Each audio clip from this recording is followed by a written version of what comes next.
కుమారస్వామి దేవతలందరినీ ఓంకారానికి అర్థం చెప్పమని అడుగుతాడు. దేవతలందరూ ఏం చెప్పాలో తెలియక అయోమయంలో ఉండేవారు. ఒకసారి బ్రహ్మదేవుడు కైలాసానికి వెళుతూ ఉన్నప్పుడు కుమారస్వామి ఓంకారానికి అర్థం చెప్పమని అడుగుతాడు. బ్రహ్మదేవుడు కూడా చెప్పలేకపోతే కుమారస్వామి బ్రహ్మదేవుణ్ణి బంధిస్తాడు. బ్రహ్మదేవుడే బందీ అయిపోతే సృష్టి ఆగిపోతుంది కదా. దేవతలు అందరూ కలిసి పరమశివుని దగ్గరికి వెళ్ళి జరిగిన విషయాన్ని చెబుతారు.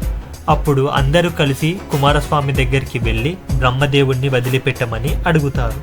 అప్పుడు కుమారస్వామి, నేను ఓంకారానికి అర్థం చెప్పమన్నాను, ఆయన చెప్పలేకపోయాడు, అందుకే నేను బంధించాను, అందులో నా తప్పు లేదు అని చెప్తాడు. అప్పుడు మహాశివుడు కుమారస్వామిని ఒక ప్రశ్న అడుగుతాడు. బ్రహ్మదేవుడికి తెలియదు, బంధించావు సరే, మరి నీకు తెలుసా అని అడిగాడు. అప్పుడు కుమారస్వామి, నాకు తెలుసు, నేను చెప్తాను అంటాడు. కానీ ఒక షరతు పెడతాడు.